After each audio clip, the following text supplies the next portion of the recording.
Hey guys, Brandon here. I also wanted to ask you a question before I let you go, and that's, would you guys prefer to see kind of long multi-day videos like this, or would you rather see one video a day? I know some people like really short stuff, and I can totally understand that, but I'm trying to kind of feel my way around this, so if you've got an opinion on this, please leave it in the comments section below. I'd really appreciate that. Thanks so much.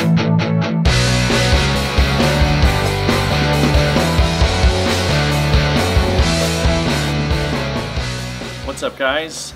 So this is episode 3 of my video diary, getting ready for Ironman Chattanooga 2014. Thanks for joining me. My name is Brandon. If you've not joined us before, click on over to Gearist.com. You can find out what it's all about. Today I'm getting ready to go out for a ride. Now this is the first bike strength workout that you're going to see for me. It's not just kind of me going out and going for a ride. Today it's an actual prescribed workout by my coach, Jeff from PRS Fit. You can check out prsfit.com and see what that's all about. First off, the gear that I'm putting on right now while I talk to you, Injinji socks. I love the Injinjis. Not opposed to other socks, I just really like to wear Injinjis. And the Giro Factor AC cycling shoe are going to be on me. And the Trek Speed Concept 9.9 is going to be the bike that I'm riding with a PowerTap G3 wheel on the back, which is basically a power meter. So I had a question that somebody left in one of the comments of a past episode, and they asked, why don't you wear a hydration pack?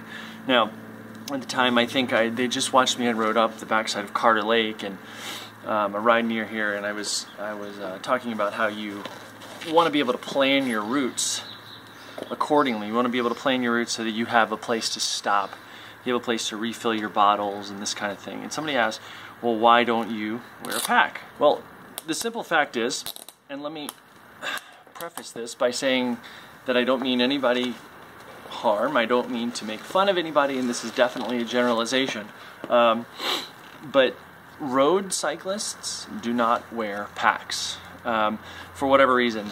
My personal reasons that I would say are, one, because it adds weight. Sorry, getting the shoes on here. It adds weight, and that weight that you're adding is going to then turn around and well, it adds weight wherever you go. You go up a hill, it adds weight, and you don't want to be carrying any extra weight. So a pack generally is going to be a couple liters of water, give or take, and that's going to add a lot of additional weight that you don't want to carry up a hill. I mean, you buy the lightest bike you can for a reason. So the second thing is that it's hot. You know, a pack like that that's sitting on your back is going to cut off that big, huge area where you sweat. Our backs sweat. Let's call a spade a spade. And so if you cut that off and you cover it up, you're not going to be able to sweat as efficiently, and you just get hot. And the third thing is that road cyclists just don't wear backpacks. I mean, yeah, you might wear one if you're commuting somewhere, or yeah, you might wear one if you're, you know, doing something like, I don't know, just kind of on a ride across the Sahara where you're not going to find, a shop to refill here or there. So, you know, it's not that big a deal to go by a store or something, or make sure that your bike goes along those routes. So, but road cyclists just generally don't wear that. So today's workout is, again, it's going to be the first strength and actual hard workout that you're going to see from me. So apart from just kind of steady state stuff. Now this workout today is going to be a 10 to 15 minute warm up. And then it's going to be a 10K time trial, 3 of those with 5-minute recoveries in between. So what that means is, now if you're not exactly certain, I'm going to go out, warm up for 10 or 15 minutes. I'm going to actually go and do a box that I know to be 7 miles. So it's going to be 4 straight roads around essentially a box. It's exactly what it sounds like. And I'll do a 10K, so 6.2 miles, going from zone 3, moving up to zone 5. So again, we're going to talk about heart rate zones here a little bit more in the future, but moving up from zone 3 to zone 5 basically means you're moving from a pace where zone 3 might be where you can have a conversation, but you might find yourself a little breathy about it. So moving from there up to zone 5, which is pretty much red zone. You should never be in zone 5, but that'll just be like the last half mile or so. So basically I'll be working from zone 3 to zone 5 over the course of that 10K, and then again a 5-minute recovery, which should get me give or take, right back to the start of the box, and then I'll start all over again. So I'm gonna do that 3 times. So 3 10Ks with 5-minute recoveries in between, and then a 10-minute cool down. So the box that I'm riding to is about 10 minutes away, give or take, and then I'm just gonna ride back from there. So it's gonna be a good workout. I'm not gonna be filming on the workout because I'll probably be seeing stars at some point and don't wanna pass out while talking to you guys. But I will talk to you about it when I get back and explain that. So I'll see you after the ride. Hey guys, back from my ride. It was a good one. It was a sweaty one. So like I told you before, it was 3 times 10K with 5-minute recoveries in between. It went very well. I found an interesting thing, and this has been the case before, and it's mostly on the bike. On the run, I don't have a problem with this. But you know, so I train based around heart rate based training, and here's why.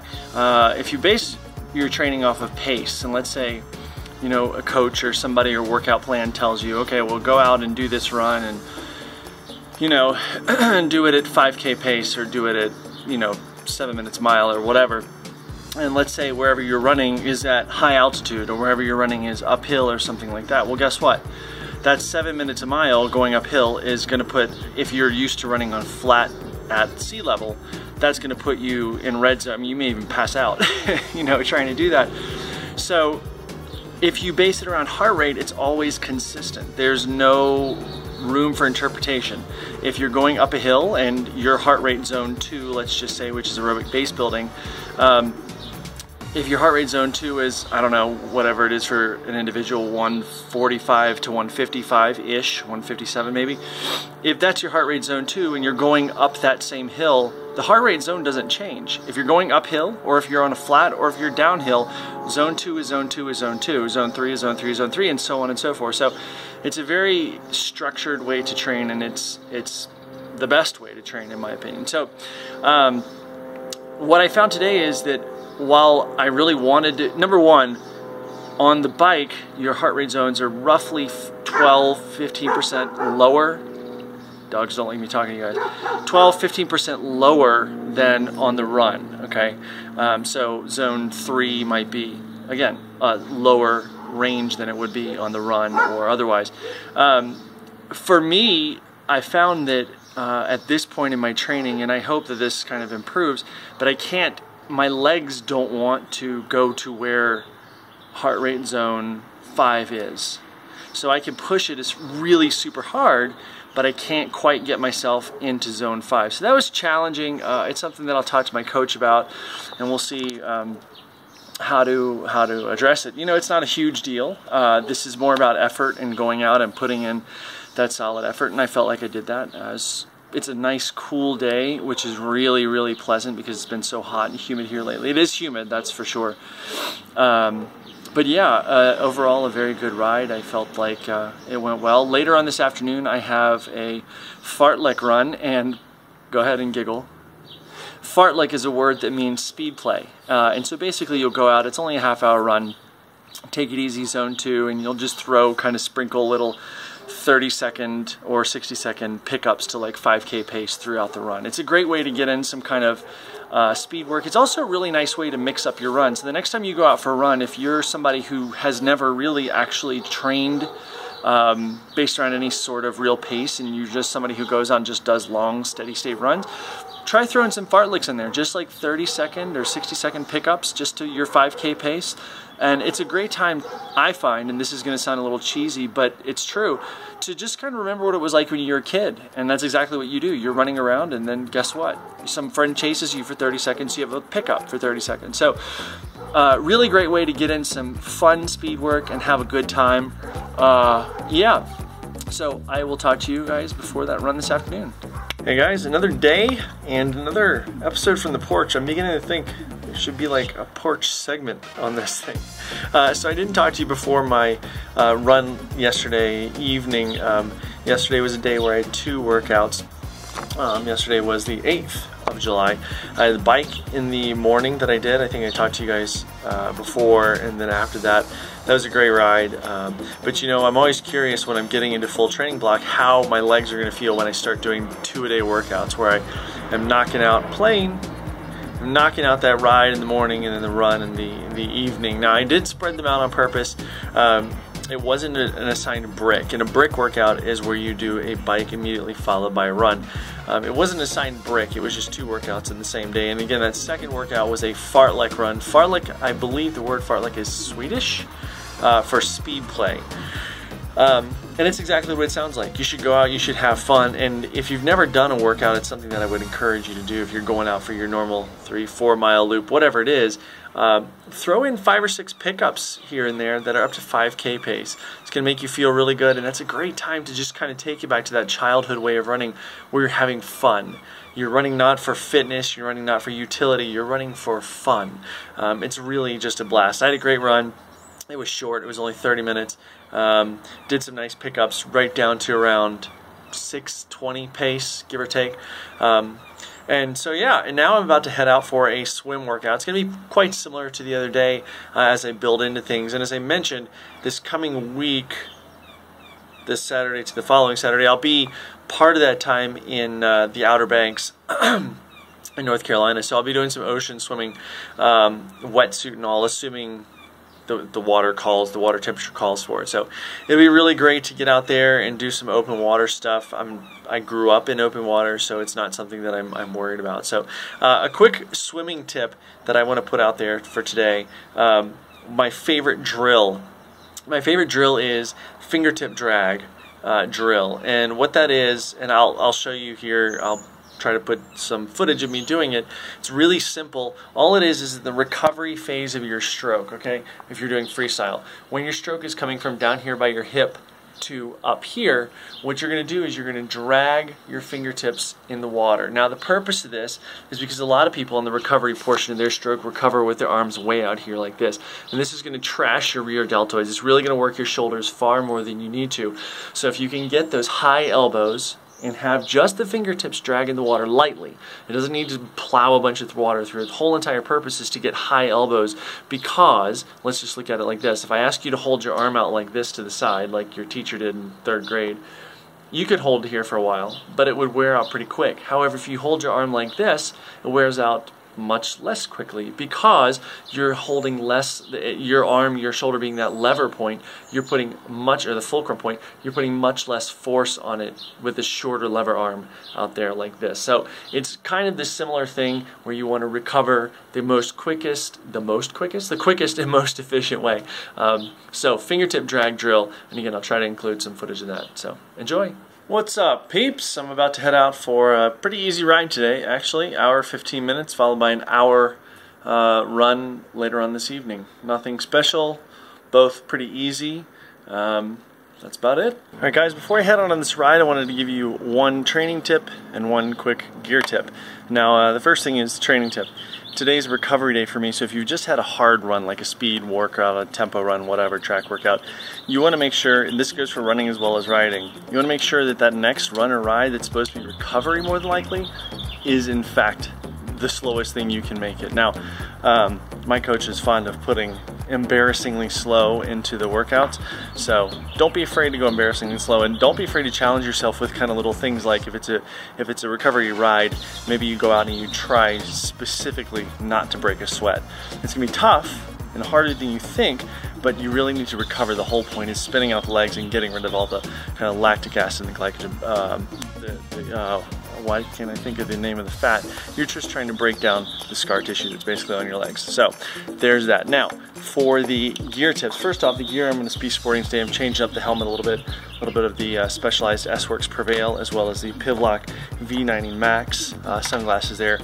These glasses, what's great about them, as I try to hold everything in the camera, is they're completely frameless, no frame. These pop off really easy and can be put onto different lenses, different colors, snow lens, clear lens, whatever. So the gear tip for the day is regarding tire pressure. Now the tires that I have on my bike right now are currently Specialized Armadillo tires. I put them on there for the winter so that I can go and beat the hell out of them on dirt roads around here. And we're going to talk about tire pressure because that is going to affect rolling resistance. Now rolling resistance is exactly what it sounds like. The higher pressure you have, the harder the tire, the less resistance there is when you roll forward. On these particular tires, the maximum PSI, and I'll show you here, the maximum PSI, where is it? Right there, 125 PSI.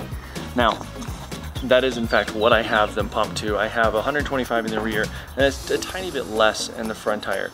Does it affect comfort of the ride? Sure. The less pressure is in there, the softer the tire, the slightly harder the ride is going to be. However, keep in mind that it's all about rolling efficiency. For me, not a big deal. I'm also a bigger person. I'm just under 200 pounds, so I don't really feel a huge difference, and I don't like to have that squishy feel. I've become so used to a firmer ride that I like a nice firm ride. So check out what the max PSI is on your tires. Now obviously for a mountain bike or cruiser it's going to be less, and because that's more of a comfort ride. But on these tires, 125 pounds, inflate right up to where you're comfortable, and you're gonna have to edge a little bit to find a sweet spot. If you're a lighter person, it's not as necessarily important to have that super high PSI in there. So anyway, that's it, off for my ride.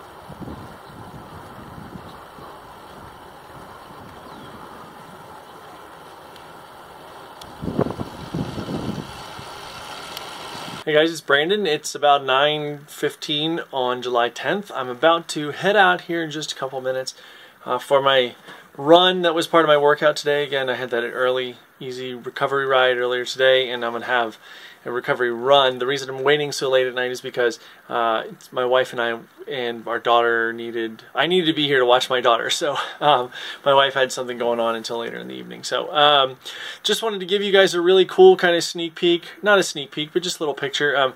This is the gear basement here at Gearist HQ, and this is the shoe closet that I'm looking at right now, with probably about a quarter of the shoes that we've got in here. I don't know if you can tell what everything is.